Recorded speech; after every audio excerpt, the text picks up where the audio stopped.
Hello friends, চলে এলাম আজকে নতুন একটা রেসিপি নিয়ে। নিশ্চয়ই রেসিপিটা দেখে বুঝতেই পেরেছো আজকের রেসিপিটা কি। আজকের রেসিপিটা হচ্ছে চিকেন বিরিয়ানি। প্রথমেই আমি আলুটাকে সিদ্ধ করতে দেব, তারপরে পেস্ট লাগবে পেঁয়াজ, রসুন, আদা আর কাঁচা লঙ্কা, চারটে আমি একসাথে পেস্ট করে নেব। তো দেখো ফ্রেন্ডস, আমার পেস্ট করা হয়ে গেছে।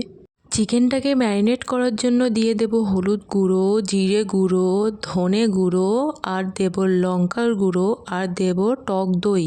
তার সাথে দিয়ে দেব পুরো পেস্টটা।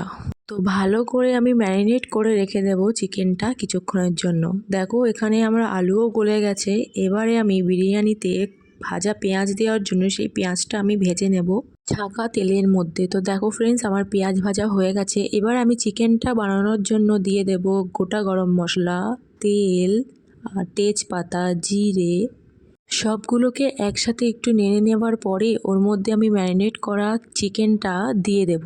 দিয়ে কিছুক্ষণ ভালো করে নেড়ে চড়ে রেখে দেব যাতে চিকেনটা গলে যায় আর তার মধ্যে দিয়ে জলটা বেরিয়ে আসে। ভালো করে চিকেনটা কষিয়ে নেবার পরেই আমি চলে যাব ভাতটা করতে। তো ভাতের মধ্যে আমি দিয়ে দেব 1 চামচ লবণ, গোটা গরম মশলা, তেজপাতা। সবগুলো দিয়ে দেওয়ার পরেই আমি একটু ভালো করে চামচ দিয়ে নেড়ে নিয়েই ফুটতে দেব কিছুক্ষণের জন্য। দেখো ফ্রেন্ডস, চিকেন থেকে কতকটা জল বেরিয়ে এসছে। এবারে চলো দেখা যাক আমি দুধের মধ্যে কী দিচ্ছি। দিয়ে দিলাম প্রথমে হিং, তারপরে হচ্ছে কেওড়ার জল, গোলাপ জল, মিতা আতর, ঘি সব একসাথে দিয়ে দেওয়ার পরেই এর জন্য আমি রেখে দেব। এদিকে আমার চিকেনও পুরো কমপ্লিট হয়ে গেছে। তো দেখো ফ্রেন্ডস, আমার ভাতও এখানে কমপ্লিট।